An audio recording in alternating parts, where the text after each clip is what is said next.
Welcome back to another fun episode of Undressed with Paul and Patrick in Little Snow White 90210. Hello, undressed bitches. That's right. All bitches are included. I'm excited. Again, we're back in our Beverly Hills boutique, and this is the first time we have this guest in our boutique. Woohoo! You guys know her from television shows like, is it Paternity Court? That's Paternity Court! And now it's We Is the it People. mine? Judge Is it Lauren yours? Lake. Is it theirs? It's Judge Lauren Lake. In the Pol Atteu Beverly Hills boutique, bitches. I'm here. Considering we had some parking issues. Oh my and God. she was trying to park the car, going back and forth and getting kicked out of every single... We did? We did. Well, I'm so mad because I pulled up in the very space that Our now spot. you got right, Yeah. but didn't know. So, of course, I got out and the lawyer in me read, tow away, don't do that. When I text you to say, parking, I'm here, Right. I was like, oh no. And I jumped back in the car and drove around the corner to only then get 20 minutes on the meter. And then I just came running around the corner flagging and thank God Paul was out there. I was like, help me, help Somebody me. was yelling at me, and I'm like, paparazzi? Oh my Somebody knows God. who I am? I'm like, no, help me. What is going on? Why am I Yeah. not getting any time on these meters? So he took me to the secret Batgirl garage. Underground. I'm in there now. Yeah. I'm in the for 2 hours free. I'm in the Batgirl Yes. garage. You know, love and I it. would have done it, but like totally it was in hills, so I Yeah. was like, gosh, how far do I have to walk? Try to get as close as possible. Yeah, So the bougie, Well, it's the bougie old- bitch needed an escort from the Oh, garage. yes, Yes. I She did. made me sit in the front seat. And I loved it. I I loved every minute of it. At least I didn't park because I'm not. He always gives me shit about the way Your I park. rental would have been crushed. That is so funny. would've Now, been see, I can drive. crushed. I'm from Detroit, so I can drive. Oh, no, and the I don't way have any she problem. backed up into And I that love space? driving. Oh. So that's fine. It was just, it threw me when I got out and it was a towaway sign. And then who knew it was like exactly your spot. I should have just know. called you and said, I'm in front. I'm in front. And Your Honor, I'm such a bitch. Every time someone parks there for longer than 20 minutes, Yeah. I'm on the phone with Beverly Hills Parking. Well, you should hold well, on. what have been You should call them now because somebody just pulled in. that is so funny. I've had so many people towed out of that spot. There's probably a target on my back. Yes, well, it does say that it's like a loading area Yeah. only. So then I Right. said, well, Load no, your I shouldn't be here, fine right? ass into us. That's what I should have called and said, do you mean loading for Loading like for me? you? Yes. So you said you're from Detroit. I am. So you were born in Born in Detroit. raised Born, raised, Wow. schooled, and I went to law school in Detroit. You did. I did. Detroit girl. Detroit's Wow. And then finest. so how the journey? How do you go from being a lawyer in Detroit, and what type of law did you practice? When you Sure. first Criminal defense. That's how I started. Really? Yes. Don't yes. mess with her. Yes, criminal defense. I really loved. I mean, look, I am a child of the 70s, right? And so I grew up in just a gregarious home, laughter, music, Yeah. family, right? And that really led me to the arts. I ended up being a big theater person, right? Musical theater, all the performances, singing, music, bands. And so when I got to law school, my affinity immediately was towards trial advocacy because for me, the courtroom became a stage. Yeah. Right? Oh, and sure. so instead of a song, instead of words that I might have been doing in a play, and look, now let's be clear, it's real when you're in court, but it is very much the act of telling a story in a way that engages your jury, your judge, which is your audience. Well, you're going to Sure. connect with them. And you Of want course. to connect so Yes. that they understand I'm advocating for this person and this is the side of the story you need to know. So criminal defense became my wheelhouse. in She Detroit. is But criminal she's the defense- new day Shakespeare in the courthouse. She is. She's Judge Lauren Lake, But the new age Shakespeare. criminal defense. Yes. Did you ever represent people that you knew were guilty, yeah. and did Absolutely. the crime, and you still had to Absolutely. represent? I'm not because- pointing any fingers, Yes. by the way. I'm not saying anything. Well, under the law, you still have to represent your client vigorously. And under our Constitution, you are innocent until you're proven guilty. And I'll be honest, people would often say, well, why would you choose to be a defense attorney? And sometimes we often look like Satan's sidekick, right? Yeah, I mean, yeah. let's be honest. Yeah. Yep. But the truth is, in order for our laws to work correctly, you need defense attorneys. Because if we don't represent a client vigorously, then they're going to constantly be retrials. They're going to constantly be mistrials. People are going to get off. Like, it's important for us to be in that position. But did you still represent the person Yes. knowing they were full on guilty Yes. and you tried to get them off? Well, it's not about trying to get them off. It's making sure our laws are working correctly. Meaning, You're giving if me it's a whole new beyond the perspective. reasonable doubt, if it's beyond a reasonable doubt and it's questionable, then that person, look, the law works on this premise that it is far better for one guilty person to go free than it is for one innocent person to be convicted.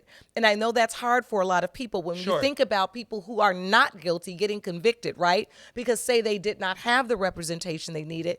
This is just the way it works. And so I took a lot of pride in what I did. It's only one case I had to actually ask the judge to remove me from, because this person, I never forget, he was an arsonist. He was locked up, but he just got too fascinated and connected with me. I became like a fantasy thing, and I really couldn't represent him, because when I would go to visit him, it would turn into that we were a couple. Like he just went into a thing. Wow. And it was just like, you know, had a pen pal. But you know yeah, what? I was like, I'm not going to be able to do this. And look, the judge completely let me off that case. Well, here's something that happened with us, because our house was broken into in April.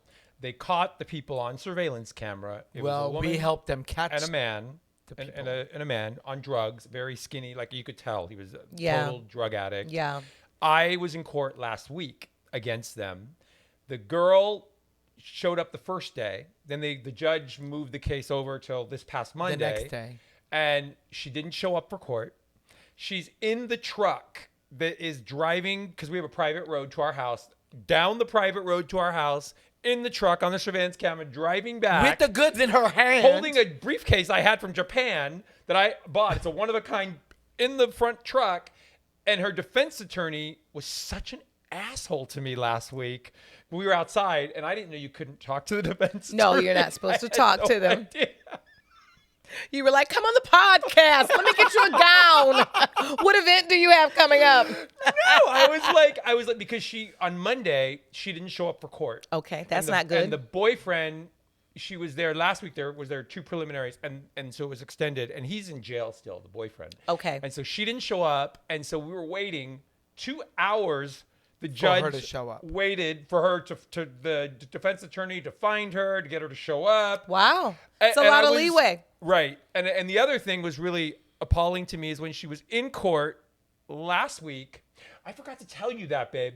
He had a pair of Gucci shoes that was stolen out of the closet. Yeah. She was fucking wearing the Gucci shoes. No. I totally forgot that. I swear to Because God. they stole some of my shoes. I'm like, Oh which my bitch That does bitch that? walked right in front of me wearing his shoes, and they're trying to my God. the black one, and they're trying to tell me, well, they're innocent until proven. Well, I mean, under the law they are, but that is, I mean, it's that so ballsy? crazy. If I was in the courthouse, I would have taken those shoes right out of the fucking That's bitch's a feet. lot I'd of be nerve. like, those are mine, bitch. Oh my God. They took my mother's ashes, which No. I didn't get back. Yeah, they haven't found those. Well, that's didn't sick. find them.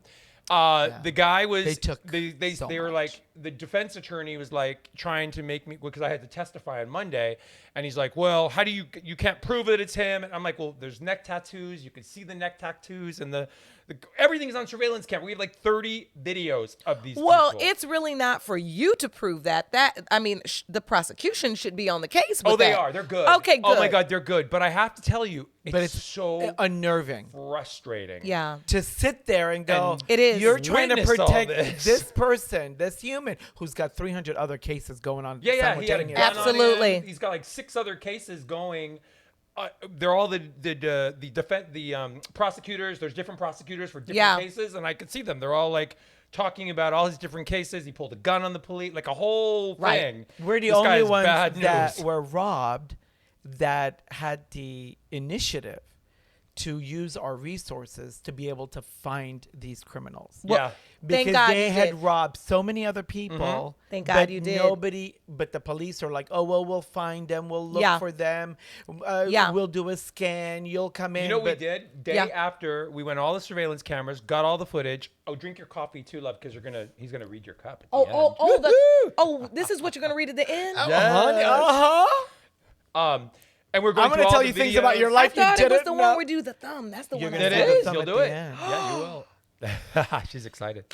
I'm nervous. I don't even drink coffee. I'm drinking you'll be this. fine. You'll be. We're coffee Do you know how many? divergenizing. Do you know how many Judge people Lauren have Lake. done that just so that they can get their coffee cup right? But I know. feel whatever happens with coffee, I'm feeling right now instantly. Yeah. So now I know like why people want their coffee. Like I wake up big personality. Like I just wake up big. So I've never really needed it. But my parents need were to pick me big coffee drinkers. Yeah. And like I'm feeling it. I'm like, might take me a little stroll after this. But anyway, to your point, it sounds like you have plenty of evidence, and there's plenty of evidence But they're to where saying they have to connect it, and you all do, this, but it's you do. And so I just want you to frustrating. understand is as frustrating as it is so important. It's imperative that that defense attorney challenge every bit of that, because if anything doesn't check out, right. then they can petition to declare a mistrial. Now you're back doing this again. Ugh. So it is a part of the law that is, I'm sure, inconvenient to people who have suffered true harm, But right? isn't it? It's so frustrating to Yeah, know. I mean, that, just think about it. Sometimes, look, case in point. Yeah. Here's the defense attorney trying their best to just represent these people under the law. If they're innocent until proven guilty, they probably are looking at the evidence like, I need to just do my job in this case, and then whatever happens, happens. Sure. And then in walks your client with the damn shoes on, and you've got your, I wish I was there. I you swear know to what I'm God, I saying? And would've- you're like, I would have taken and the her next down. thing you know, that's added to the list, like, and walked in with the Gucci shoe. And as a defense attorney, you're just like, oh, Lord. I mean, come on. You know, Yeah. that, I mean, it's That's not pretty always ballsy. easy. And then It on is. Monday when I was there waiting, and that thing was so frustrating for me because the whole court thing. But she doesn't show up. Yeah. And so the judge is like, "Well, we're gonna break, Take a break give her an and then- hour, give her 2 hours to try and find this girl." Like you don't even respect the court to show up. You know, this is the second time, and I'm going to be honest, I haven't been in the courtroom in a long time because I've been Yep. doing television probably for the last 12, 14 years. And we're gonna get into that. Okay, we got 12, 14 years. But I have been surprised at the amount of people that are now, you know, in the judicial system for various reasons, having cases and things, Yeah. whether it's divorces or, as criminal issues. The amount of time they're giving these people. Like, now, the court is constantly saying that we don't have time for all of these cases, right? Yeah. We Yeah. want to settle. We want to get plea deals. We want to this. We want to that. How in the world are we given 2 hours To for find a somebody to come by person? the court She, when and you she already didn't- had the court date for Exactly. probably a couple weeks before that? And she didn't show up. And so one thing I do respect about this judge, he put a $200,000 Bail. bench warrant for her Not that playing. day. She's not playing. He is not playing. Oh, it's a him. Okay, he's not playing. He is Well, not you know, and you playing. have to, because I mean, we have to. I mean, we want people. I want those speedy shoes trials. back! I know, right? I know. Oh my God! I wanted yesterday. to just reach over and fucking knock her I'm down going and to tell take you those something. shoes. I have, look, even though I'm a criminal defense attorney, I have been a victim of a burglary, right? Where they stole, like, I remember, like, coats and it, you know, my mother's, things of my mother's, right? Late mother's, a charm bracelet that my Yeah. father made me with beautiful charms. Yep. And it was really, really difficult. I mean, that is just such an invasion, Sure. right? And I know that that's a suffering that even though you are talking about it, Yeah. that it is really difficult. And then to go through the process of reliving it and then looking at people decide, oh, I'm just not going to come to court today, right? Like, Right. that is really difficult. Well, let me tell you. Last night when he was getting together to go to the party, he was like, "Oh, which pearls should I wear?" I go, Oh. "Oh, wear the pearls with the platinum, because it's pearl, platinum, platinum. It's really Love those beautiful pearls. because all the pearls are all like perfect." Don't say they were gone. They're gone. And he goes, "Oh, that was one of the pieces." So even today Yeah. and every day, I find something missing, or that La- I want to be able Right. then to grab that I know I have, that I don't have, and I'm like, "Oh, Jesus!" Because you think you know what is missing right after, but you you don't don't. know. Like he was last week looking for his long, beautiful, Oh, my long cashmere coat. It was cold. And Yeah. He's like, "Where is it? Where?" I go, "I haven't looked seen through it 3 since they robbed closets. us. It's gone." I hate it. And then we realized It's it. miserable. Yeah, you really don't fully know. I mean, you're thinking, you're trying to take account of everything that's missing, but you don't know. Yeah. No. So as a defense attorney, so how long are you a defense attorney for then? I was in a- Detroit. Oh, gosh, that would have probably been like 1995. I wasn't even born. Shut up, bitch. I mean, gosh, probably 7, 8 years. And then I started. She's like, "I'm out of here." Well, no, I've always been an artist and an attorney, right? Yeah. Even when I was in law school, the way I paid my way through law school is through singing in bands. So Really? yeah, I used to sing at all sing? of the glamorous functions like that. Yeah, that like all of these gowns and things Yeah. that they would go to. I was in like a band, like a big band, and those kind of things, and that's how I helped pay my What was way the name through of the law band? school. This band that I did, it's called the Celebration Band. Oh my Okay. God. Yeah, I and like it. so I did a lot of that. And then I just started to go more into entertainment and family law. Okay. Which you is know, a shit show, right? Well, it Entertainment is, and but family with law. criminal, yes, it Let's is. not talk about but a our little bit issues. more paper pushing. And to be honest, what was happening was I would get booked on different gigs, but if I was in a criminal trial, right? Yeah. I can't. I gotta go. Like Yeah, yeah. I'm not. Unlike the defendant in your case, Right. I can't not show up. Of course. And so then I began to take more entertainment cases where I was negotiating deals. I could be anywhere, right? Yeah, and yeah. do that. And then family law had just been something I had started a long time ago, and I started to get more and more clients. And then ultimately that segued me into television, court television. Paternity Court was the first court Well, show you did? Paternity Court was the first court show I did. But what happened was with the family law things, I started to do shows like The View and Dr. Phil Like and a Ricki guest- Lake guest, as a Oh Oh my my guest. God, I used to Yeah. do the Dr. Phil show, Yes. the makeover. Yes, Dr. Well, Robin still comes. Yep. Yeah, and I used to do those where I would talk about kids at risk, or I'd talk about random things like, if From you Detroit, when you were still living in Detroit? Oh, no. Or at this Then time I you had moved. I was to- in New York then. Oh, New York. Yeah, I Okay. had gone to New York. Got And it. so, I would talk about like, if you got engaged and you do have to give the engagement ring back. Do all you? those kind of things. Because, Like, honey, I'm just engaged. no, you never giving that back, honey. Wait. That's We are not married yet. If we That's broke up right. tomorrow, he would not give the ring back Well, to me? it's a state been by too state thing. long. No, it's a state by state thing. And if it was, listen, if there was any fraud on your part, if there was any issue, if you took No, that honey, ring I'm from doing him, due diligence. You're doing due Let me diligence. tell you, I am. Let lot me of tell you, blowjobs. I'm a good. He's a great husband. Lot of boyfriend. blowjobs. Right. lot of sex. And if bam, okay, hashtag winning. Hashtag I'm on my knees all day and night. Hashtag. There we have it. Not all night. You heard the show the other day. I was like, I don't need no all night. Okay, I can. I got to get up and 3 do my minutes job. and you're good. Listen. We got it's levels to this. Okay, maybe yeah. a little longer I than gotta 3 do or the 5 laundry. minutes, but I don't need 14 hours. Okay, and as I told them, definitely don't pull out that Viagra crap on me. Okay, because I don't have time. I got to get up and do my job. That's right. You Right. got Okay, responsibilities. that's 14 hours. That's another job. That's another job. a Might as lot. well turn on the camera and Right. start OnlyFans. I mean, what the hell? Turn it into something else. Right. So living in New York, are you married at this point or no? No, I'm not. I'm No. single in New York, which is funny because that actually moved me into my first television show that I did because, that's when Sex and the City was all the rage, Oh my right? God. And I was living in New York as a single woman, and it was interesting because there was this cocktail party that Mr. Big, was it Chris? Oh. Not Chris something. first one, Right. yeah. Yep. He had it as a restaurant, and it was a party given by a UK production company. And they were looking for real life women who lived the Sex and the City style life. Yeah. Now, my brother was newly divorced, so he was like, listen, it's going to be a lot of ladies here. Like, let's go to this cocktail party, because I wasn't going to go. My Yeah. girlfriend, Kaylin, sent me the email. love And so it. we went just to drink the wine and be in New York and like, what be the fabulous. hell? Sure. And then he says to me, I dare you to go down there and do the interview with the producer. And now I'm like a lawyer and like a singer at that point. Yeah. I'm not doing You're any. not a TV personality at nothing. this point at all. And he's like, But the one thing I know, you ain't intimidated. No, I'm not. When Except by you and this coffee. Okay, my nerves was shot last night. I was like, what in the world? So anyway, but so what happened was I went down there. Yeah. And people asked me about dating, and I really talked to them about what it was like dating. Out of all of these women, beautiful models and actresses, they pick me. I'm like one of 8 people they pick. And that was really the first television show I did. It was called To Live and Date in New York. Oh, and then it was okay. called Single in the City when it went to WeTV. And it became. my God, I remember that yeah, show. yeah, I'm on the first one. I'm the black girl on the first one. Oh, that's God. you. That's me.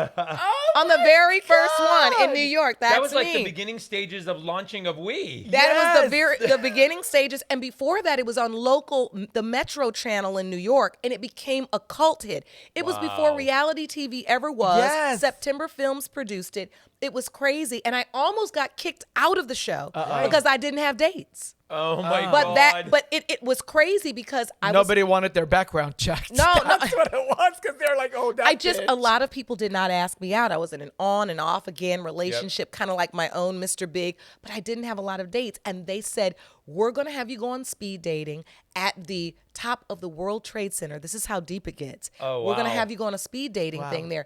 And then 9/11 happened. Wow. And I never shot that scene. Yeah. And they never came back to shoot again. They just did the show. And I was really in jeopardy of not being in it. And be honest, probably because I was like the only black girl in it, they were like, we can't cut her out. So they kept me in.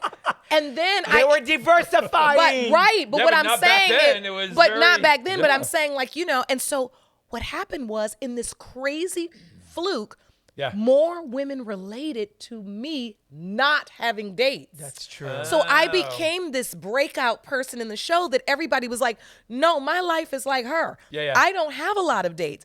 And it turned in crazy. We were all on the Today Show. It was crazy. And what year was this? This had to be like 2001 or 2002, Wow. before reality such TV a shows. little So we toddler. were on the first reality, one of the very first reality shows, the Ann and Nicole show. I remember She was that. the- Yep. The breakout. There was no Kardashians. There was no Housewives. There was no. That nothing. was the first show. Yep. The Metro Channel would air Single in the City, 8 episodes over and over and over all weekend long. Yeah. It was the first like marathon. Yep. And it literally turned this, and I had no idea. And it was from that show where Ricki Lake saw me and was like, we really want to hear her take on dating and relationships. And she invited me on her show, and that led to The View and Dr. Phil and then all of the Wow. legal news channels. That's how I got in television. I never desired to be on TV. You're But kidding. once you got that TV bug, Well, I'm going to tell you. were like, turn on Well, the lights, bitches. I will I'm say over. this. Michael York was the EP of Ricki Lake. Oh, yeah. After I did my first episode, he calls me in his office, and I'm like, oh, shoot. Shit, What I'm did in I trouble do? already. Right? I was like, I'm just talking Let me too much. put my And attorney he hat on sits real me down, quick. and he's like, I know you're a lawyer, and I know this. He says, but you are destined to have a career in television. And I was like, really? I thought I was in trouble. I was like, yeah. really? He's like, Yeah. you are destined.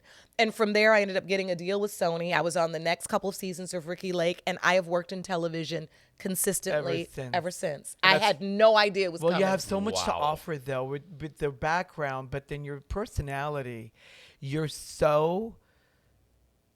very present to anything, everything, and you know what's going on around you completely 360. You almost have antennas everywhere. No matter what it is, you can connect with, connect to who, connect to the environment. Lived a lot of life. When I watched you on Paternity Court, I would love that you would just. You didn't give a fuck. You You said just said whatever what it to was. whoever. No, listen, I I always mean, say. Judge Maybelline's a friend, too. And Judge Maybelline is also, we're in the same judge family with Byron Allen. Okay. Her Yeah. show as well. Yeah. And look, I'm a believer, and I used to always say this on Paternity Court, and I say it on We the People. I do not speak from a place of perfection. It ain't nothing perfect about me. I have lived life, fallen down, got back up, messed up, done it all. Yep. I speak from a place of perspective, having lived life, having messed up, and refusing to give up, refusing, right, to limit myself. Yeah. And saying to myself, I'm still deserving of a limitless life. And so when I'm speaking to people, although I am the judge, I often say that, yes, I am doing some judging here, right? Sure. I'm going to let you know what's out of order. I'm going to let you know what you shouldn't do. But it's coming from a place of love and perspective, understanding that the reason why I'm telling you, girl, you don't drive by her house is I drove by somebody's house with my girlfriend when we was 20 years old. You know what I mean? It Right. comes from that. Yeah. Okay. You know what I That's mean? what I'm Yeah, going to say now. absolutely. When they say I have judgmental eyes, because You I do. always get this. I Yes. don't know why I have judgmental eyes. You I'm do. like, I'm pretty. I'm going to say, I am not judging you from me. I'm judging you from the perspective and the wisdom that I bring to you. We share that. I can't hide it on my face. I don't have a poker face. An eyebrow going to go up. My eye going to happen, right? You're going to see it in my neck. Like, it's something my going to happen. posture, it just says, right. I'm judging you. I'm like, I didn't look at you. Me and poker wouldn't be in. Way. No poker for me. Yeah. Okay? Because I'm going to be in there telling all my hands.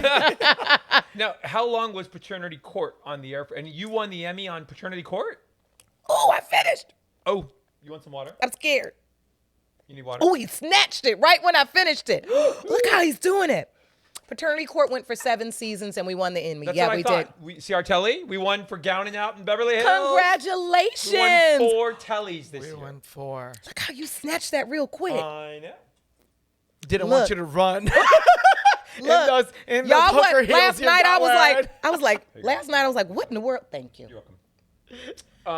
So We the People, is that the same We the People that Gloria Allred was on? It was. Oh, she's a friend. Yes. Oh, We've love known her. Gloria for years. Oh, And me her too, daughter. because her daughter, Lisa Bloom, is my dear friend. Yeah. We Matter were of on fact, Lisa Bloom's show with Nicole after Nicole Yeah. died. Well, she had a show on... Court TV. Yes, and we and were so on the now show. let's connect the dots. That is my very first legal news television show. Oh, wow. I sat Really? down with Lisa to talk about a trial. It was Yep. my very first time. My girlfriend Sabrina Thompson booked me because they need more black people on Court TV, so that she found me at like a New York bar event. I was like I was there for continuing legal education. You know, every time you're out at a party, Right. they want some legal. And why don't I go to Exactly. parties? I'm always at home. I need to get out more. What do you But when think? I went on her show, Yep. on the break, she looks at me and she goes, "You need to be on TV." She was like, "I am texting my agent right now and letting her know that you are sitting with me." She goes, "And I'll probably be working for you one day, but I'll tell you what, you need to be on television." She texted her agent. It's still my agent to this day. Wow. And that's what started me doing legal news for Court TV and Is then your CNN agent and taking Fox Armenian and everything. gay people Oh my from God.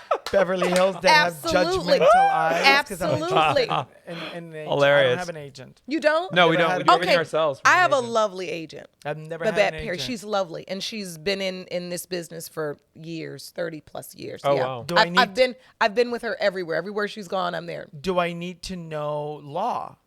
No. No, she does different reality. She obviously does reality. No, then. no. She's the head of hosting. Okay. Okay. Oh, Yeah. cool. Yeah. See? Yeah. There we go. Connect. I love Because it. this judgmental gay, Pay it forward. Oh, geez. gay Right. person, Armenian. Pay it forward. I need an agent. Oh my God. What do you think of the other court shows on TV?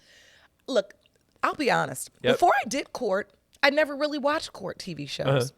She was living it. She didn't need to watch I was it. living it. I was, like I said, all like a about soap living a opera. limitless life. I was Yep. getting all of the things, whether I was traveling the world as a background singer, or I was, getting married, being in relationships, loving my life with friends. I had a full life. I really wasn't a big television watcher before I started doing TV.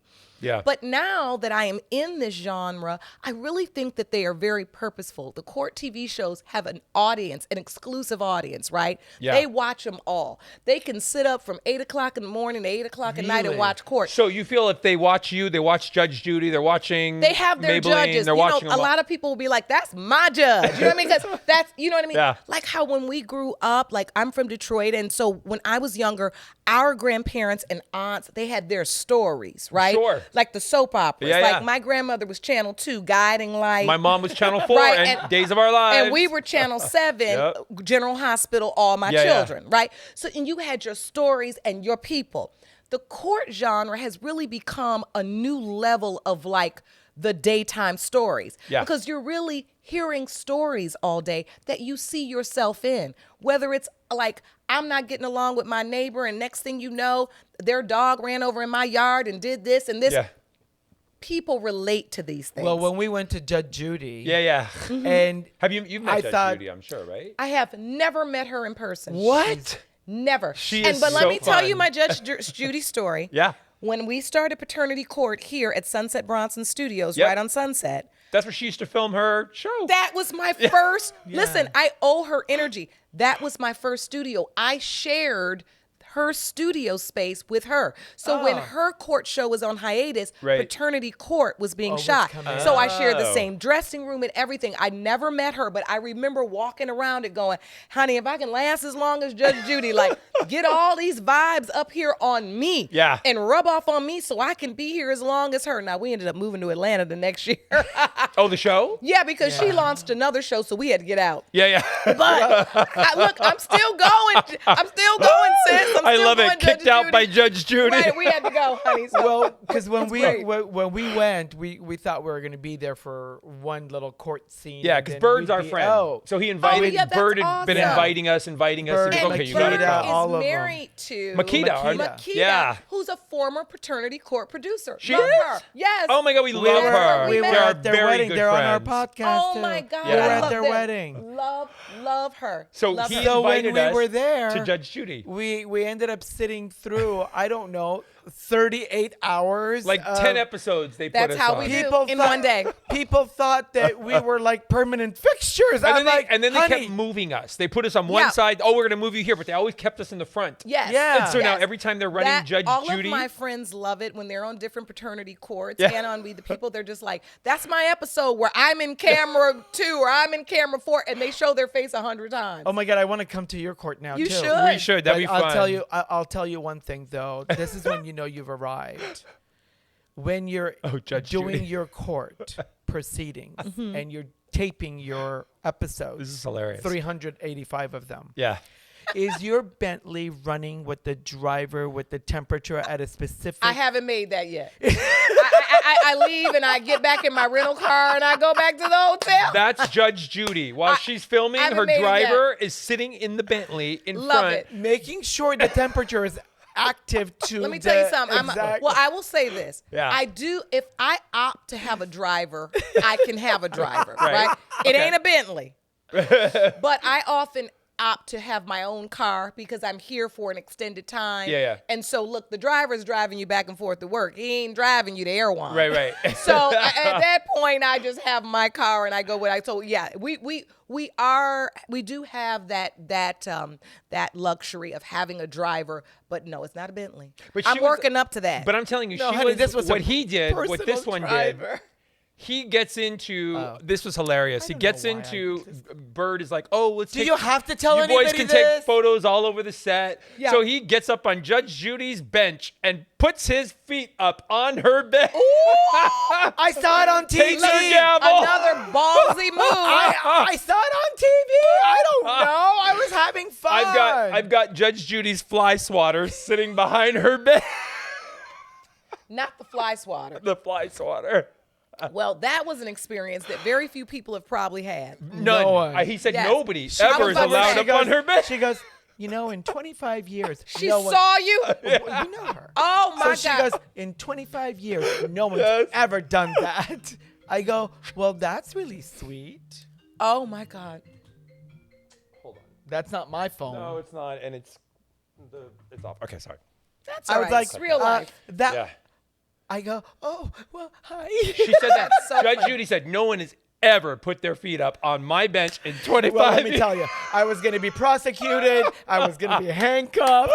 If I didn't know the bailiff myself, I was going to be handcuffed and I love escorted it. out. She must have really felt your great energy Yeah. and didn't go in on you. She's really Look, I wonderful. admire her and owe a lot to her. she's She wonderful. really lit this genre up for women. Yeah. And, I think before her, it was Judge Wapner on the People's Yes. Court. Oh, was a big, yes. And yeah, now it's that's how old I Marilyn am. Milian. Oh my Well, God. Marilyn's now in our Byron Allen Media Group family, Justice Central TV. So Marilyn, Judge Maybelline, we've got a whole slew. Judge Mathis, we're all over there. Judge Ebony, we got them all. Oh my God, Christina, You know what I think? Christina. Oh yeah, we saw Judge Matt. Yes. So cool. Yes, So sweet. yes, we've He's got like, a lot. I got a couple of more years in there. Now I he ain't over giving there, that up. He over there with us. We over there still making court. Yeah. But you know what I do? I love when people will write to me and go, that happened to me, or I really learned something from that. There's Yeah. a way to kind of infuse legal lessons and life lessons into, when I was doing paternity court, I would always say there are no small claims here, right? Because Yeah. we're talking about are you or are you not the father? And that's a Yep. huge deal every Sure. day of the week. Yeah. Now that I'm doing different cases, I still do some paternity, but I'm also doing cases that are small claims cases. It's fascinating to me how many people really these cases resonate with, because people are going through these things every day. Yeah. Like, what do you do when the girl puts the eyebrows on you wrong? What do you do? When you paid for this, but you got this, right? Like, what do you do when a family member borrows money and never pays it back and does? What do you do? What do you do? Because I need to know the answer. You know what I feel like? I feel like these court shows are never going to go away because they're not. There's so many crazy people doing such crazy shit in this every world. day of your life. Is it only in America that it's like this? No, or is they it have around these the court world? cases all over the world. They're doing these shows all over. They're doing them in Africa. They've got them in England. They do these same shows. Wow. Yeah. Wow.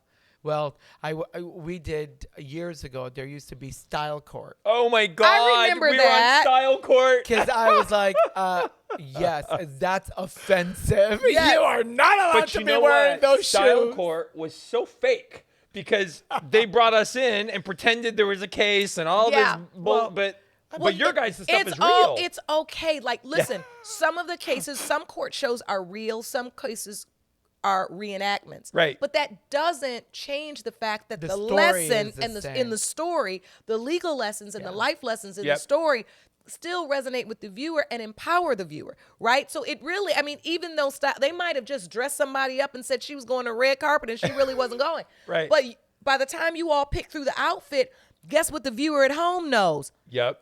Don't be better not put. Don't put that with that, right? Don't do that. Exactly. And so therefore, what you're imparting is real. I think we should do another Style Court. I think you should. I think you guys should do that for real. We should. We actually. should. You that should was pitch a fun that. show. You should pitch every that. single person really, the takeaway from that was every day you wake up, every instance of the communication that you have, whether it's your job, your colleague, the event, everything. Is it a business, is it a love interest? What do you wear What that do you wear? represents and who you can are? bejewel and bedazzle and make glamorous robes for y'all. That's what we did. We have And then pink. You need to pitch that, or you need to just shoot it yourself. Yeah. And do it yourself. I think that's a great idea. Because it was offensive. There needs some to be of those Style looks. Court. Some of those looks were out of order, Your Honor. It's true. Out of order. Well, it's true. I was like, and people really, the art of knowing what to wear and when to wear it is really a lost art. Yeah. And yet, judgment on the basis of looks is an ageless thing. Oh, yeah. It's never going away. well, because some of the cases that would come in were referenced, well, Your Honor, her button was too open. So that gave me the idea that she wanted more than just dinner. That's right. I was like, girl, honey, what about that button told you that it was too open? But it's true. Her cleavage wasn't even exposed. And I know. think about, I'm going to produce this. I'm a producer on this. I'm a producer on this. Just hear it You now. heard it here. Because think about, like, how many times do you sit up? This just happened to me. I officiated my first wedding. It was my nephew and his beautiful, beautiful bride. Did you get $5,000 for it? No, I did it for free. But when I get this video, honey, yesterday's price is not today's price, honey. I'm $10,000. I told Jeff. Good. I'm like him with his dinners, okay? But no, I did. If it's my nephew, it's like my first baby. Yeah. But what I'm getting to was there was a moment that I ordered a whole dress. Even I went out with my new niece to look at things for me to wear as the officiant, right? I love a big ball gown look.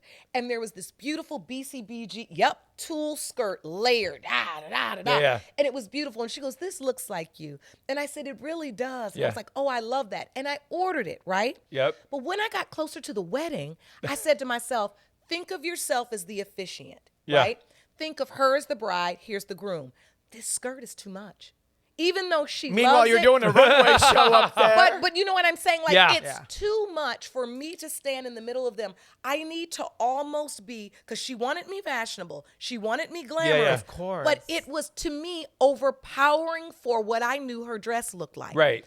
And I chose not to wear it. I wore something else. These are moments that I could see you literally solving things like, in my position, was dictated with the fashion as well, because it represents, because they don't know what you're doing. That's right. And I ended up wearing this black cloak. It was very dramatic with like a sequin trim that I had it in my closet over a dress that later I took the cloak off and I wore my dress. Yeah. But for that position, I wanted all eyes on her. Sure. Not on me with this glamorous skirt. Now think about all the people that come to weddings and try to overshadow or inadvertently overshadow a bride. Or wear white. Or wear white or do something. Walking down the aisle. The court can't handle all this. Your court. But you know what's interesting? After COVID, because we're seeing all these people that come into the boutique on a daily basis. Yeah. After COVID, we have found the trend for the mother of the bride, mother of the groom, is they just go all fucking At this out. point, they don't give a shit. They're like, I don't care about the bride because it's my wedding too. It is. It's my wedding. No, it's so true. And I really. It's their marriage. It's good for but us. It's our wedding. Exactly. That's what they now, say. and I was so impressed with my new niece's mom and my nephew's mother. They did it so beautifully. I mean, their dresses were elegant and formal, but they in no way overshadowed the bride having her day. But you're right now. And I saw this funny thing the other day on the internet, and it was like, my toxic trait is outdressing the birthday girl. And it was like a meme, right? Yeah. And I laughed to myself because I said, this is what we've become. This is what we become. It's a culture of outdoing even the person who we're honoring. Yeah. That's not that, no. And that's what your court show is going to be about. What to do and when, what to wear and when. love it. But I'll tell you, it's so important because some people feel it's an injustice. Right. Because when they give you guidelines, and a lot of people don't know this, and there are no new books on this anymore. Yes. They when they give you guidelines saying, oh, well, if you're going to go to court, here's what you need to wear. That's right. When you go to the school to see your kid for lunch or have a parent-teacher principal meeting, this is what you should wear. When you go to brunch, here's what you should wear. Have you heard me? I'll talk about that. We've heard your carpool collection. My carpool collection, Yes. honey. Do you see what I mean? It's important that they designate, understand, and have. So in the closet, what a lot of people haven't been doing and should be doing, where I've gone to so many of my clients' homes and been able to rearrange.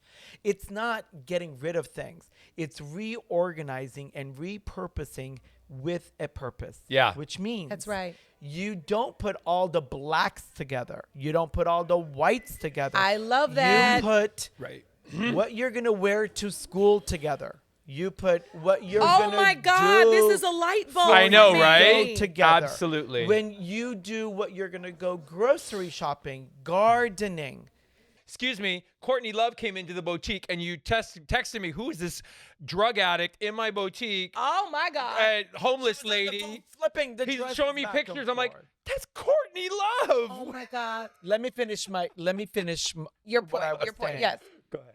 But it's interesting how when everybody puts short dresses together, long dresses together. You have just given me a whole moment now. My carpool collection is going to be going in one part of the closet because what you're saying is a game changer.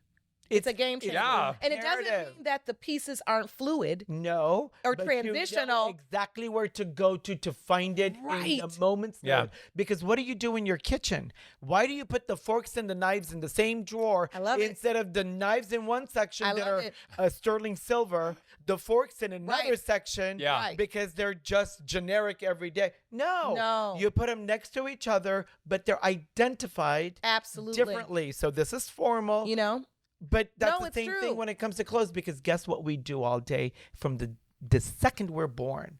We're clothed until we leave this entire universe. It's true. True. And we're never naked. And what you have on, sometimes it can even, I used to tell this to my clients as a criminal defense attorney, as I'd often redress them, and they didn't understand it. Honey, I used to have little shirts and ties in my trunk because you'd be surprised how many people don't know how to come to court. No.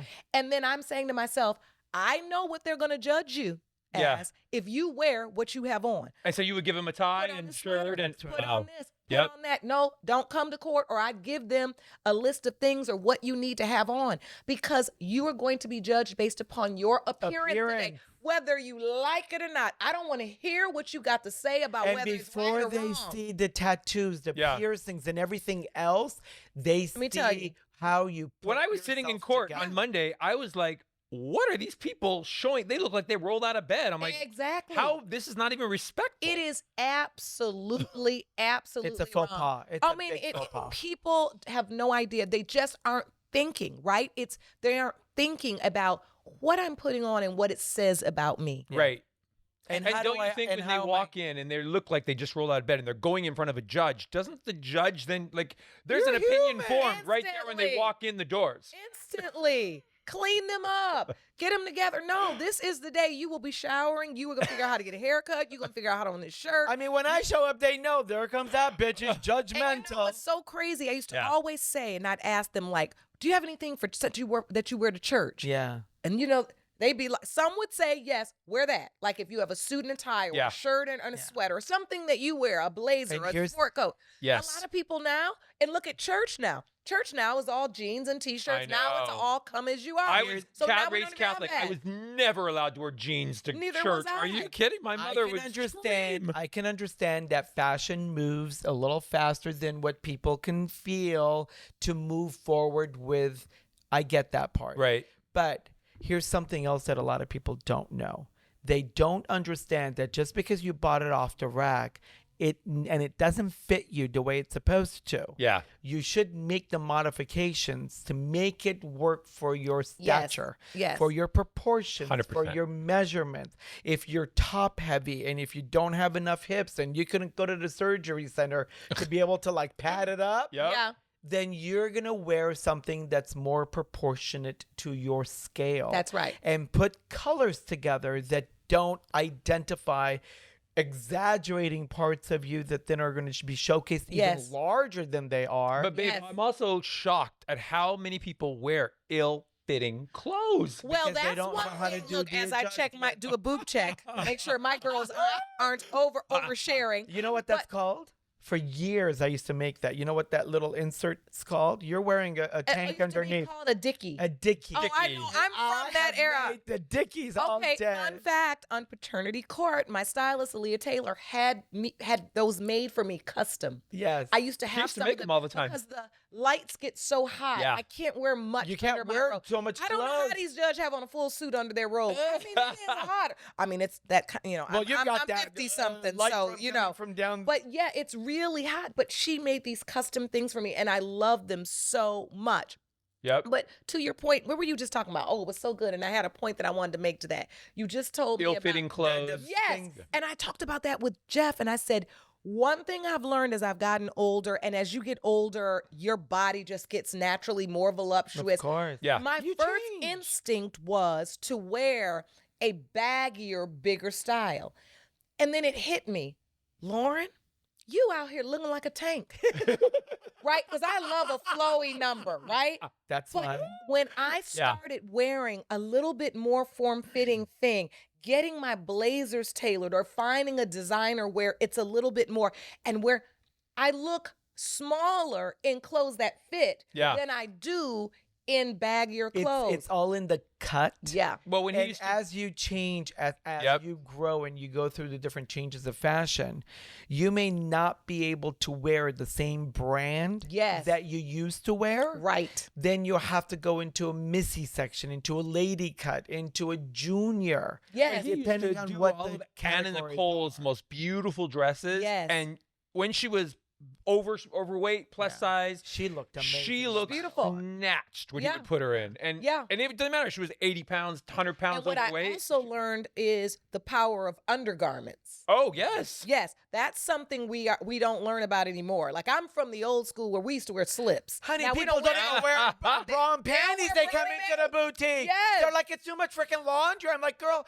housekeeper's been doing your laundry. Yes. Call the dry cleaner. Yeah. Send it away. I had to learn like the power of good undergarments, you know, smoothing. You know, people always say, you're always wearing these tanks. I buy hundreds of these because they're like a slimming, smoothing tank. Yeah. And I put them under whatever I wear. And I mean, they're a staple for me. But even men don't do that. They men, don't. the worst thing, he always jokes about me because I have some when I wear a suit. Yes. I have the men's garters that pull my shirt down because my worst fear is to be on the red carpet or somewhere and my shirt is untucked and I look like this slouchy. No, you do it because you want to look skinnier. You don't do it because you always hate it when it comes out. You're like, I look fat. Well, I'm like, girl, you don't mind taking it off later, by the way. Well, there's that. honey. I love Need I it. say more? Congratulations. But more men should do that. Yes. And they don't. And look, we don't talk about that anymore, right? Right. It's a No. lost conversation, which is why I'm encouraging you all to get back into it. Miss Lauren because we Lake, need it. Judge Lauren Lake, you are in order when you say you will help us organize, produce, and I think we came up with a new show idea. No, it's really true. I really do. On Jeff's show, I always say, carpool collection is because when you drop your kid off at school where you're going somewhere in the morning, don't get caught out of order. Yeah. Because it's so easy. You literally throw your hair's all over your head. You've thrown on something crazy. Yeah, you're like, no one's gonna that's the see day me. where the principal's like, can I talk to you for a minute? And you're like, oh my God. So to your point. And it changes there's the mood. don't It wanna changes see your anybody like that. disposition. Yeah. It changes your mood. Yes. And above all, going back to the same point you said, it changes the perspective because Right. all of a sudden you 100%. feel under attack. You feel violated. That's right. You're not ready to present yourself. Yes. who Yeah, but then you also are. they have a preconceived opinion of you just because of the way That's you why are you feel dressed. So under And that's exactly why when I joke, and I mean it, the Yeah. carpool collection has been my thing over the years because it helps me feel presentable, look presentable. I'm ready for anything, Yeah. right? When I get out to get my tea or if I want to go get something in the morning, You're still I may confident. only have on a jogger and this simple tank, right? Yeah. But over it, I've thrown a tunic sweater, a duster, a cape that flows this way, a Sure. scarf, and an earring, and then like maybe it's a boot that I wear, but I look pulled together when really I could take all this crap off and walk up and go to yoga, which is what I used to do. I'll tell you. I'll tell you something else. A lot of people make a mistake, and I feel like it's the color choices. Oh, when yeah. you do your color chart, a lot of people don't do their color chart. I teach this in school to the Yes. high school kids because it's important that they understand their hue, their texture, their color, their palette. Yes. And when they understand if they're fall, winter, spring, summer, or anything in between to an olive, then they know if they're going to buy a yellow shirt that they saw Beyonce wear. Yes. It ain't gonna Find look the the same shade. on you, bitch. Find the shade of yellow that works for your color of skin. See, that's a you whole don't- show. So you don't walk around looking like Right? you're Big Bird and you just exploded. Okay. So this is it.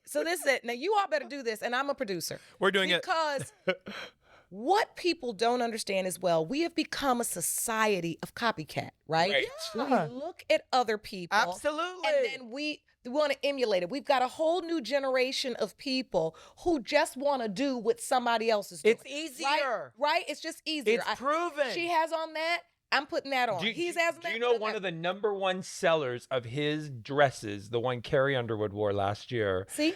Everybody comes in and But it buys looks- that dress. And what- But it looks great on every single one of those bitches. Yeah. You know why? Because I Customized it. Because I Yep. Right. made it for them. That's right. But he And- makes them every month. He's making a new one listen, because they want it. took me to finally get into the business and get a stylist for them to talk to me about something that I was never heard of growing up in Detroit as a young woman. When I buy jeans, like I'm very short and hippie, Yep. but I have a smaller waist. Well, I would just either suffer through being too tight in the hips and butt so that my waist looked cute. Yeah. And then the pants were shorter. Depending on the or, brand. Right. Or I would go to ones that fit the button waist and now it's Do the size- gappy and try to tuck in a sweater or wear a big belt or Right. something. And it was like, no, you take your jeans to get them tailored. And Exactly. Now this sounds so stupid. Now here I am, a full-on $12.50 I'm in later. the theater. But you know what I'm saying? Yeah. Like, you're not taught these things. Game changer for me in my 20s. Yes. Make a $40, $50 pair of blue jeans look like they're fitting you like a glove. Absolutely. Because you've allowed someone to take. But it also says something about the human because it Yes. says that you keep yourself the way you represent yourself, Yes. the way you are at home, the way you do your business, Yes. the way you conduct your relationships, the way you handle friendships. Yes. Everything every little detail says something, because the first thing that they're going to see, number one, if you're wearing the right color, you may have not slept for an entire week, but if you wear the right color, you look like you've got a glow automatically. That's right. Then if you're, because a lot of times if you didn't sleep and you're like, I'll just put on that black shirt and I don't care. No one's going to see me. I don't feel good. But they do. It translates more because it looks dingier on you. That's right. Versus it gives you that little perk that you needed where somebody can walk by you and go, I like that color on you. Another thing, looks the nice. power of color. Yes. Right? And that's another thing I've learned over there, because I love black. I mean, today I love black because I love it. But then some days I'm just like, I could like be working at the Mac counter with my I just love black. It's a strong color. I have a strong personality. I just love it. But some days when I put on a color, you're right, it even changes my mood. My mood, of course, right? Absolutely. A beautiful yellow, a crimson, a beautiful blue that I would never choose. And I've been challenging myself, because if there's a row of colors of something, I'm going to get the black one. I'm going to get it. A lot of women do, because they think it splits them. Exactly. Because they don't know their color palette. That's right. So therefore, you have another thing that you can begin to talk about that people don't know about this. Now, speaking of color palettes, another thing is, these brides and things, I mean, I am hearing from just going through this wedding season with my nephew and my niece. They first wanted all of their guests to be formal in black. Then they just changed their minds. They were just like, you know what? No, we just want people to be whatever formal. they want. Whatever you want, express yourself. Enjoy getting dressed, right? Sure. We just want our wedding party in black and our moms in black. And they made that decision so that their guests aren't so. Because what we found out was, honey, these brides are out here giving you a shade of it. The whole 300 people gotta all have that shade. And the first thing I started thinking was, well, honey, it's only so much of that out. You're gonna have people in the same thing. Right. You're gonna, and again, to your point, what if it's not their color? Yeah. Now, we're not talking about your bridal party. We're talking about your guests. Sure. What if it's not a shade? What if now I'm investing, $300-$400 in a lavender dress that I'm never wearing? Never gonna wear again. My color. But nobody even understands the impact that the color and the influence and what it triggers inside the individual. It's true. Certain colors calm you. Certain colors energize you. Certain colors really perpetuate a certain aspect of something that you suppressed, that you didn't know existed, that gives you that just extra boost that you may not want to have that day. Let me tell you, I grew up in a yellow room, and I often go back to that. My father and mother, I grew up and my room was yellow. Beautiful yellow. Yep. To this day, it is a color that inspires me. I love a bouquet of sunflowers or yellow roses. Yeah. I went to the University of Michigan, so we're big with the maize and blue. My dad loved yellow and navy. But the point is, I began to read later how important the color of even your child's room is. Yes. And then as I became, because, I used to have a show on HGTV. I used to design a lot of homes and do kitchens. A show on HGTV called Spice Up My Kitchen for 6 seasons. Oh, wow. Yeah, so, and the color of the kitchen used to be a big thing for me. That's the first place everybody goes to when they get out of the bedroom. And every family would come to me and be like, well, I want to make this kitchen a neutral tone because of resale. I'm like, well, you can paint it neutral when you sell it. I'm not doing but you don't want to live it. You don't want to live your whole life just be blah. Like, let's go for it. Let's see what we can do My mother had the brightest fluorescent green kitchen, and I fucking loved it. Me too. Because you'd walk in that house, and there's that in a bad mood, you'd be like, it was such a bright. It speaks to you. Yeah. And during our era, like, we used to have the pink, beautiful porcelain bathrooms, the green. I just drove past this house because it was so inspiring to me. When I first got here, my first season of Paternity Court, I did a sight unseen rental in Silver Lake. Okay. I still love this house. And guess why I chose it? Because the kitchen was this beautiful blue. The colors. But it was like an IKEA kitchen. But it was that beautiful but the blue color kitchen. makes it just like jump. An Italian. And let me tell every time, and the kitchen overlooked the Hollywood sign. It was like a beautiful little small bungalow. But it was, how those Silver Lakes houses have the beautiful views. To this day, I'm like, That blue kitchen changed my life. Yeah. It made me, every time I walked in that kitchen, it made me feel like I was alive. Do you know how many people gave my mom such shit for painting the kitchen fluorescent green? But she loved green. That's Paul's favorite color too. Oh, I love it. And did it not? That color, we walk, it was just bright. And she was always in the kitchen. The thing that what people don't even understand, how important color it is, texture, layering, different feel and touch of clothes. Because what are you doing all day? You're touching the fabric. You're 100%. Feeling it against your skin. Things that you sleep in, colors that you sleep in and wake up to. Seasons that you want changed in your bedroom. That starts with the sheets that are such very simple, basic all changes. Feed your senses, right? Feed your senses, feeding your cell response to those things. And then it just helps. And I think people would get along a lot better with each other, respect one another, understand where the other person's coming from. It's so true. And it doesn't take much money. It's not about the money. No. It's about personality and bringing your personality. And I used to tell people that all the time. Paint is the cheapest thing you can change. Exactly. You know, if we paint this a color and you hate it after this show, because I mean, look, I can't do 6 seasons of a kitchen show doing, 100 and something kitchens and every kitchen be beige. Right. We getting canceled, honey. It's not that much getting canceled, honey. It's called Spice Up My Kitchen. It needs to be spicy. And how many spices are there? Right? Right. But I would say, like, this is the cheapest thing. If we painted a color and you don't love it, when we leave and you don't love it, change it to whatever you want. Right. Color can be changed. But I just believe we should experiment, we should try, and we should learn those things. No different than we try to work to find a foundation or whatever on our makeup that matches us. And now, considering just on the foundation, makeup companies have found that because of the texture of skin, because of the cultural expansiveness of, and who can afford anything anymore, they're able then to mix a hue that blends with your skin tone that's perfect. But the power of that, right? And the change in how you feel, like miserable. I mean, as a Black woman, right? Growing up in my day, we didn't have all this makeup stuff. You went to the grocery store. I mean, you went to the drugstore. The stores, this color or that color. Right. And then you're trying to blend. You're either light or dark. And I remember I had chicken pox as an adult. I never got them as a kid. And when I was like 20 something, I had them. It was devastating. They were everywhere on my face, this, that, and the third.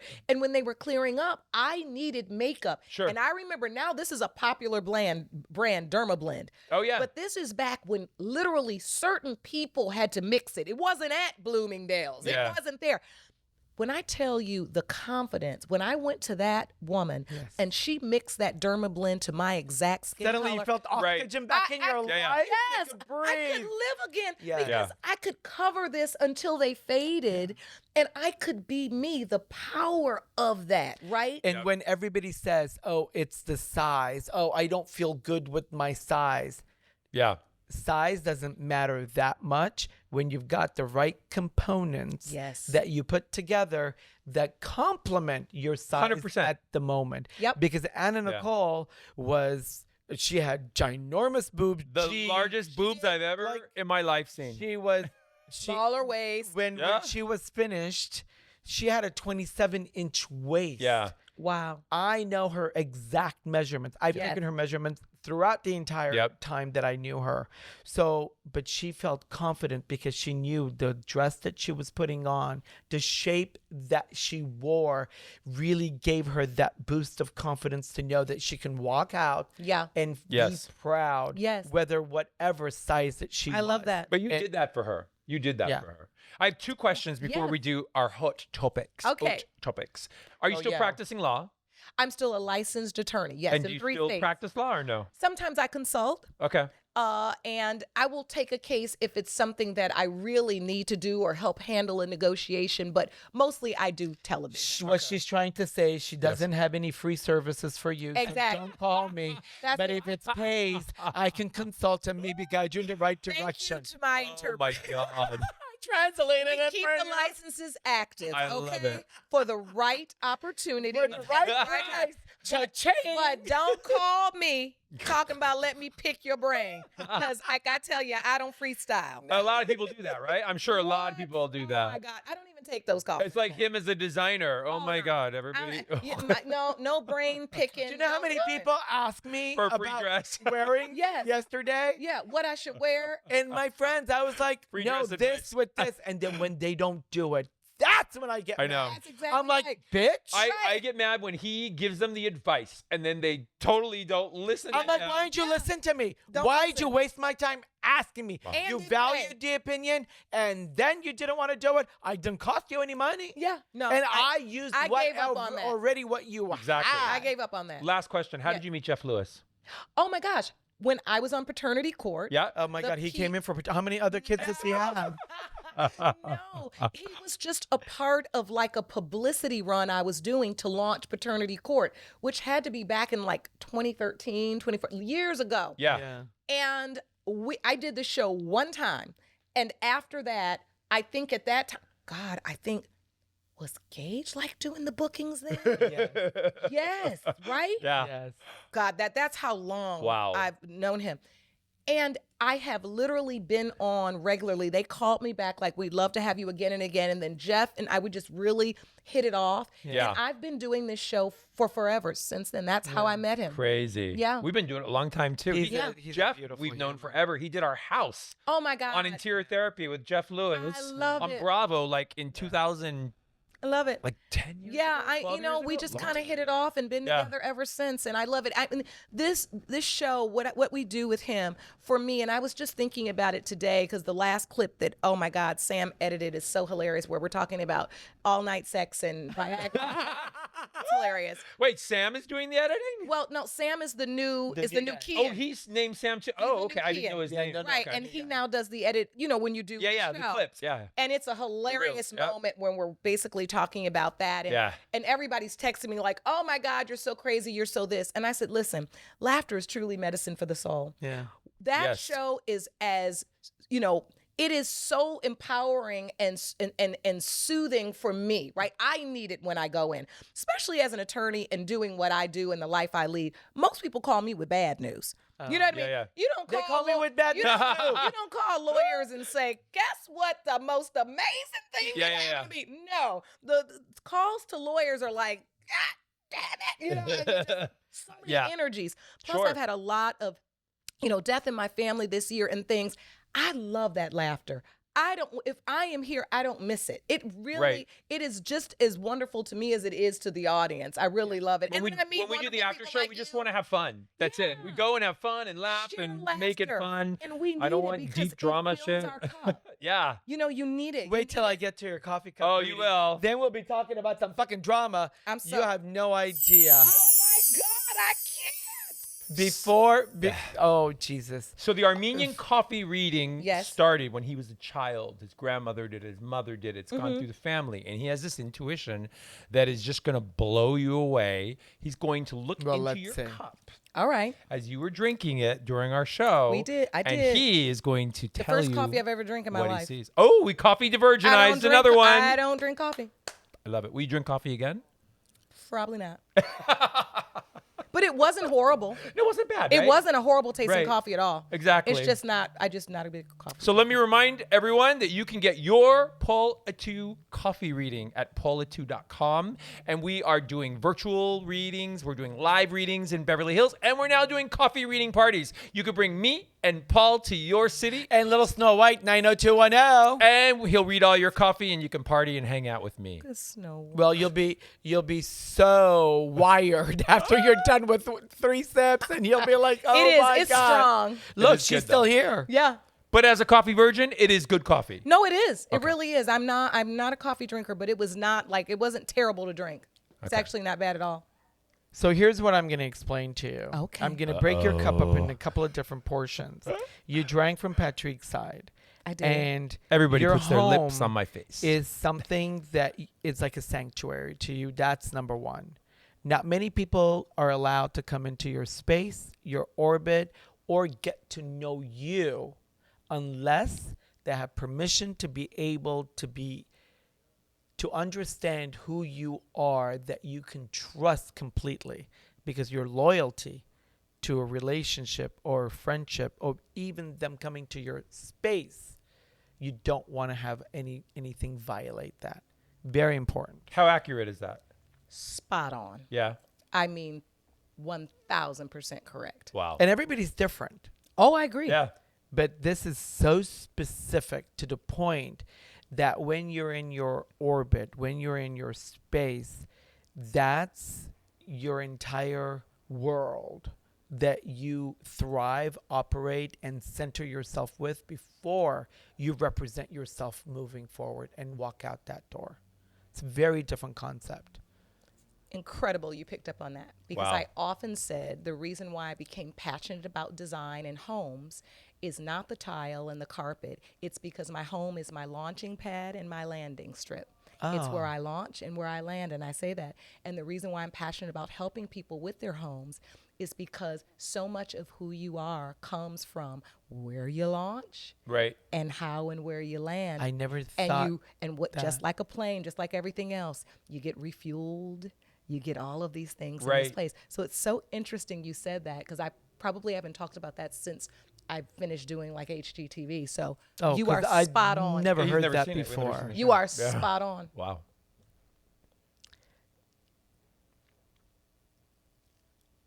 On another note, All right.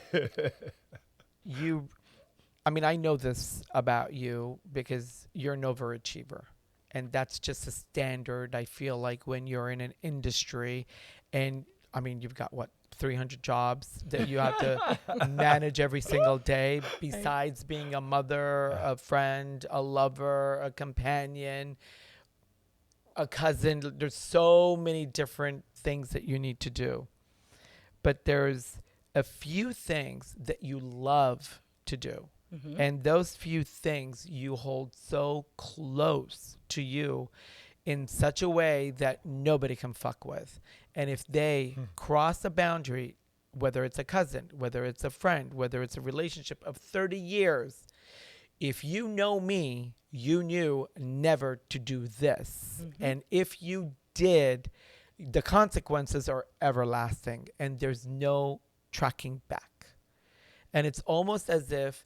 And she's shaking her head yes, so it's pretty... You put yourself, you're like, you know what? I laid it out for you. Wow. We did a contract. We've gone through the honeymoon stage with each other. I called you for coffee. You called me over for tea. You knew I don't like tea, but I don't drink coffee, so I had a little shake. But whatever it was that we did, you knew, don't ever do this. Yes. Wow. And when you do, it's such a deal breaker that it becomes like like you draw, and I know that from this. A line in the sand. Wow. And when you draw that line, it's almost as if, and even if you're cordial and you see that person or you move back into a friendship with that person, you always see that line. You always stay on the one side of this line, and you never take the plunge no matter what it is that was before. Wow. It'll never be the same. No. Wow. And I can forgive. Yeah. But it'll never be the same. I'm very clear about my few deal breakers. Yeah. And I do believe that. I can be so cordial. There are a lot of people that are in my life now that have no idea they crossed the line. Mm-hmm. Because Really? I may not tell you. Wow. They know. What's a deal breaker? I'll just know. Well, loyalty. Yeah. Betrayal. Yep. I don't like liars. Oh, we don't either. It's just not a thing that I do. I'm also very passionate about like my family. Yeah. Like, don't play with my son. Don't play with my nephew, which is my first baby. Yeah. There's just a thing, right? Yeah.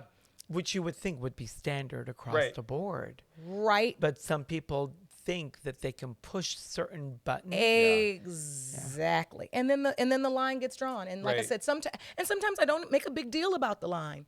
Right. It's just you just know it's there. I just know they crossed, and you know, if I hear something that happened and I go, "Oh, okay," and then I file it. Yeah. Well, can I say that there's this one person that you've filed it? and you've distanced yourself from that is reaching out to you, trying to get back together? Because they've recognized that, shit, I played with the wrong bitch. I shouldn't have done that. I recognize it. I felt that it was wrong. I don't know how to get back. And you just don't seem to acknowledge it. Yeah. I am so sick of you already. Yeah. It's I let people know these deal points up front. I would just like to say that. Yeah. I'm very clear about my deal points. Yeah. But yes, and I know that, and I'm not buying in, and right now. Because life is too short, right? Look, it gets difficult because it's a very I know exactly who he's talking about. Right. And a very important person to me that I love dearly. It wasn't somebody that you just met 3 minutes ago. Oh, no. Wow. No. And this wasn't, and honest to God, this wasn't the first time. But when you had that conversation, you thought it was very clear that this was something that, you know what? Maybe it was something that you didn't understand, you misunderstood, and you reclarified it. Obviously, right? Yeah, she did. I'm very clear. And then not in a bad way. And then moving on, then it happened. And at that point, you just decided, you know what? This is who they are. Right. And I have to go step back. Yep. And you can love people for who they are, sometimes from afar. Right. They're not feeling the love yet. They're not. Oh, then it's not in there. They're